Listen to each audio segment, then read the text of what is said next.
வணக்கம். நான் லாவண்யா. குஸ்லி ஃபேமிலிக்கு அனைவரையும் வரவேற்கிறேன்.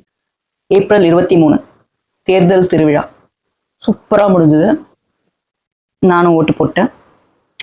என்னுடைய ஜனநாயக கடமையை நான் ஆற்றிட்டேன். பல பேருக்கு பண்ண முடியல. தமிழக வெற்றி கழக தலைவர் விஜய் அவர்களுக்கு ஓட்டு போடணும்னு நினச்சி போட முடியாமல் கேளம்பாக்கம் மற்ற ஊர்களில் முடங்கி போய் பஸ்கள் இல்லாமல் அவதிப்பட்ட பல மக்களுக்கு என்னுடைய ஆழ்ந்த அனுதாபங்கள் தான் சொல்ல முடியும். கடவுளை வேண்டிக்கோங்க, கண்டிப்பாக நல்லதே நடக்கும். நான் மே 4 அந்த கவுண்ட் முடிகிற வரைக்கும் ரொம்ப பாசிட்டிவ் மைண்டோட தான் இருக்க போகிறேன். நல்லதே நடக்கும்ன்ற நம்பிக்கையோட. எத்தனை ஊடகங்கள் எத்தனை பேச்சாளர்கள் வந்து கயாமையா கத்துனாலும் காதில் வாங்கிக்காதீங்க. இங்கே பாசிட்டிவ் மைண்டோட மட்டும் இருங்க, நல்லதே நடக்கும்.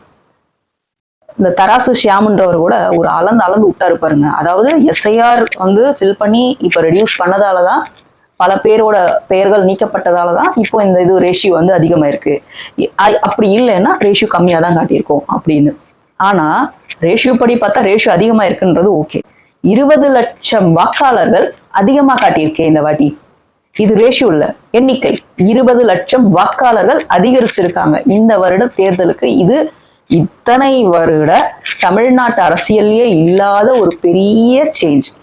இது நடந்தது the one and only தமிழக வெற்றி கழக தலைவர் விஜய் அவர்களால மட்டும்தான். This is called விஜயிசம்.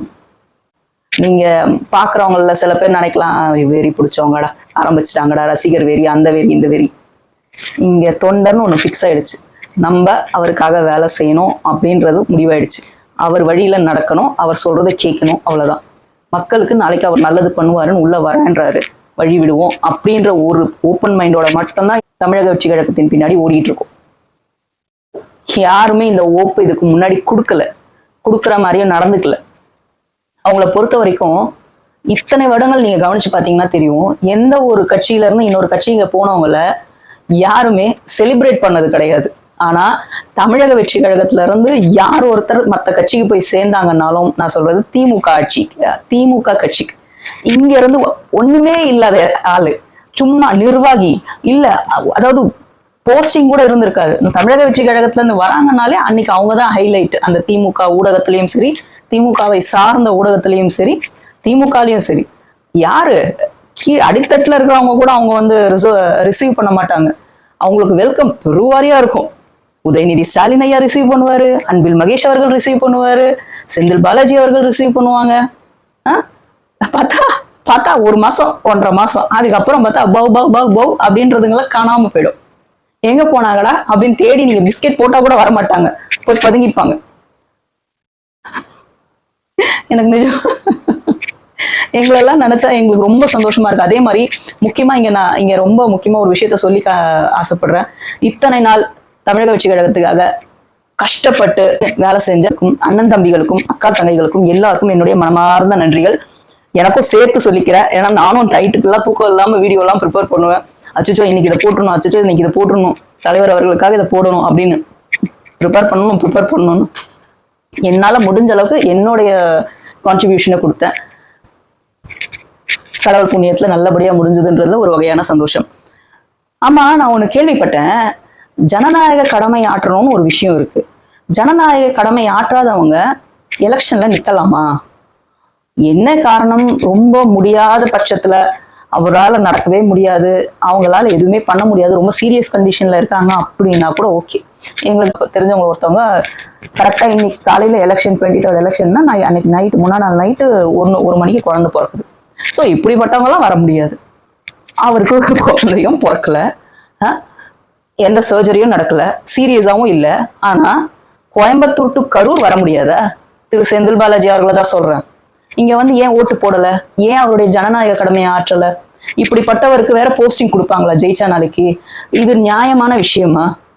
மக்கள் ஒரு அமைச்சரை எங்களுக்கு இவர் வேணும்னு அப்படின்னு தேர்ந்தெடுக்கிறாங்க அப்படின்னா அந்த மனிதர் எவ்வளவு பொறுப்பானவரா இருக்கணும்? முதல்ல தன்னுடைய ஜனநாயக கடமையை ஆற்ற முடியாத அளவு இன்னொரு ஊர்ல போய் அப்படி என்ன வெட்டி முடிச்சிட்டாரு. ஃபாரின்ல இருந்து லட்சங்களை கொட்டி சாதாரண மனிதர்கள் தன்னுடைய மாத சம்பளத்தை செலவு பண்ணி இதுக்காக ஓடி வந்து ஓட்டு போட வர்றாங்க. உங்க கையில தான் கோடிகள், 100 கோடிகளோ 1000 கோடிகளோ இருக்குல்ல, அதுல கொஞ்சோண்டு செலவு பண்ணி கரூருக்கு வந்து போட முடியாதா? ஏன் கரூர் பக்கம் எட்டி பாக்குறதா இல்லையோ? அவ்வளவு பயமா? ரெக்கார்ட் பிரேக் பண்ணிருக்கு கரூர். எவன் எல்லாம் தலைவர் விஜய் அவர்களை இந்த கழகத்தை அவதூறு பரப்புனானுங்களோ, அந்த கரூர் இன்சிடென்ட்டை சொல்லி சொல்லி சொல்லி வல்ச்சர்ஸ்ன்னு சொல்லுவாங்க தெரியுமா, அந்த வல்ச்சர்ஸ்ன்றது செத்து போன பணங்களை அங்கங்க கிடக்கும் டெசர்ட்ல, அதுங்களை பிச்சு பிச்சு தின்னுட்டு இருக்குமா.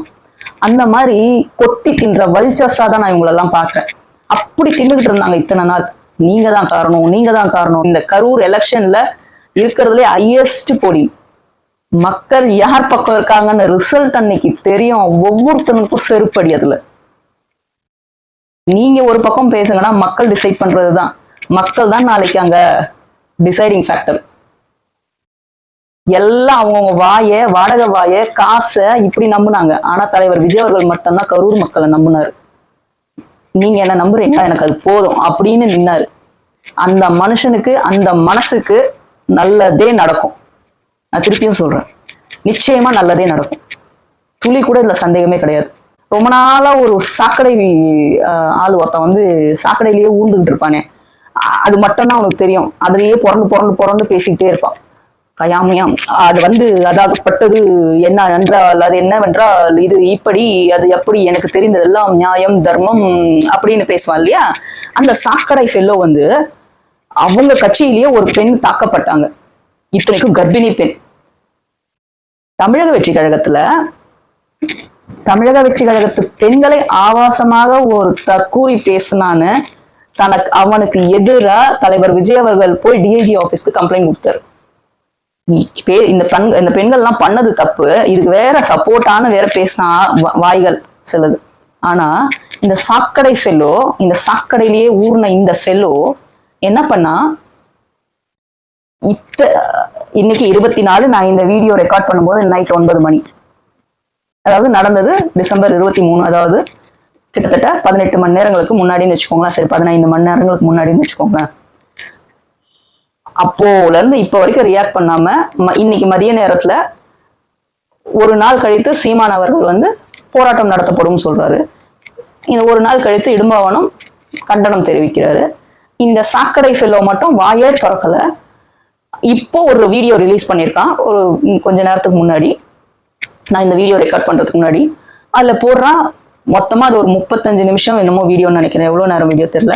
ஆமா, 35 நிமிஷம் வீடியோன்னு நினைக்கிறேன்.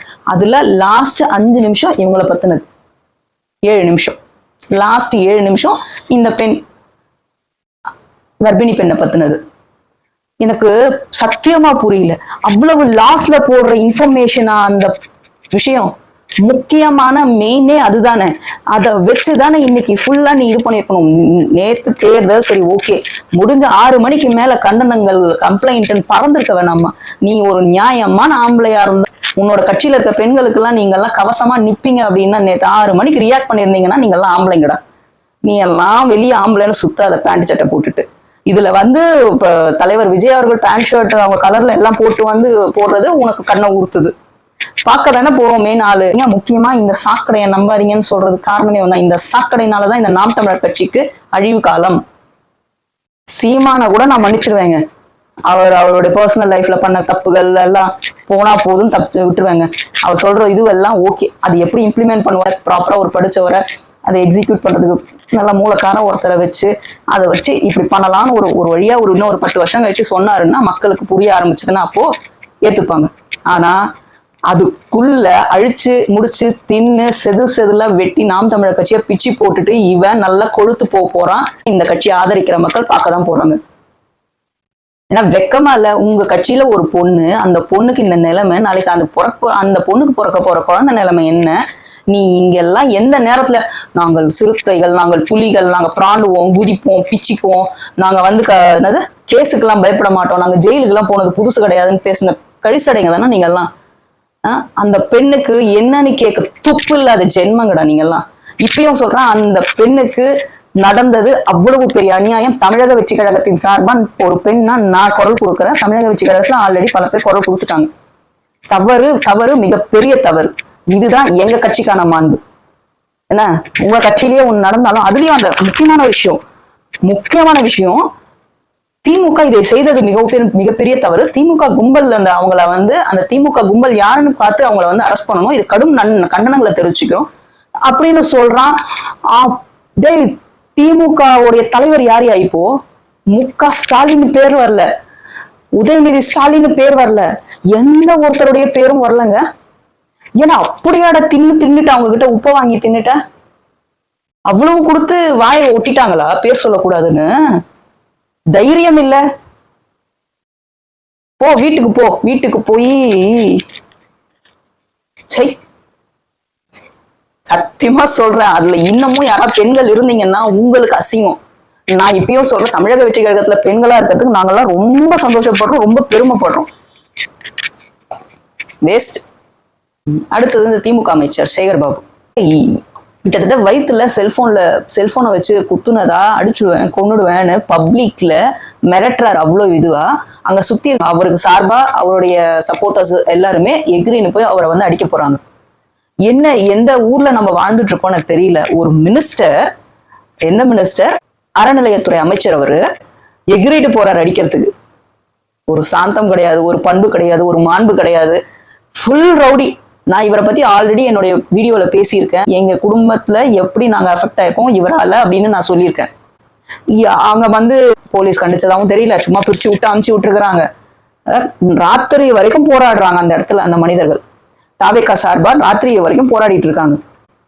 வீடியோ பதிவெல்லாம் இருக்கு, எல்லாம் சப்மிட் பண்ணிருக்கோம். ஆனா எந்த அளவுக்கு நடக்கும் வேலைன்னு தெரியல. ஏன்னா மே 4ஆம் தேதி வரைக்கும் இவர் தானே முதலமைச்சர், நம்ம திமுக தானே நமக்கு ஆட்சியில இருக்கு.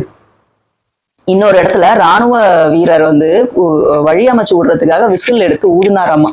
இந்த விசில் யூஸ் பண்ணக்கூடாதுன்னு அங்க இருக்கிற போலீஸுங்களுக்கு யாரோ கம்ப்ளைண்ட் கொடுத்து போலீஸ் வந்து அதை அவாய்ட் பண்ணுங்கன்றாங்க. இது வந்து இப்போ ஒரு எலெக்ஷன், ஒரு கட்சியோட சிம்பிள், அதனால யூஸ் பண்ணாதீங்கன்னு. அந்த மனிதருக்கு ஹிந்தி பேசுதான் தெரியுது, தமிழ் பேச தெரியல. சரிங்கன்னுட்டு மனுஷன் எடுத்து உள்ள வச்சுக்கிறாரு. எங்களுக்கு அதாவது இப்படி போட்டிருக்காரு போல டேக் மாதிரி கழட்டி எடுத்து வச்சுக்கிறாரு. இன்னொரு காமெடி என்னன்னா, போலீஸ் கான்ஸ்டபிள்ஸ் அவங்க கிட்ட இருக்கும் இல்லையா பேக்கெட்ல, இது விசில் சின்னம், இதை ஏன் வச்சுட்டு இருக்கீங்க அப்படின்னு அவங்க ஒருத்தர் வந்து இங்கிலீஷ்ல பேசுறாராமா. இங்கிலீஷ்ல பேசி அவங்கள வந்து மடக்கிறாராமா. இதெல்லாம் எடுத்துட்டு வரக்கூடாது, இது ஒரு கட்சியோட சிம்பிள், ஏன் இப்படி எடுத்துட்டு வரீங்க? எனக்கு ஒரு டவுட் இருக்கு. சப்போஸ் யாராவது சட்டைய வந்து சிம்பிளா எடுத்தாங்கன்னா யாருமே சட்டை போடாம வரணும்னு சொல்லுவாங்களா என்ன? எனக்கு தெரியல. பொருட்கள் எல்லாம் சொல்றாங்க, சரி, யாராவது இந்த சட்டைய சொன்னாலோ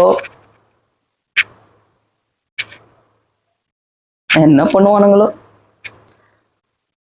நிஜமாவே இந்த ரெவல்யூஷன் 2026ல நடந்தது, அதுக்கு முக்கியமான காரணம் தலைவர் விஜய் அவர்கள் மட்டும்தான்.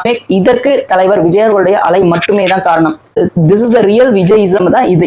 இந்த வருடம் பார்த்திருக்கீங்க. இந்த ரெவல்யூஷன் எம்ஜிஆர் காலத்துல கூட இல்லைங்க. இன்னொரு முக்கியமான விஷயம், 15 வருஷமா எங்களுக்கு தெரிஞ்ச ஒரு இடத்துல, நான் யாருன்னு சொல்ல விரும்பல, 15 வருடங்கள் ஒரு வயதான பெண்மணி ஓட்டு போடவே இல்லை. காரணம் இந்த திமுக அதிமுக மேல இருக்கிற வெறுப்பு.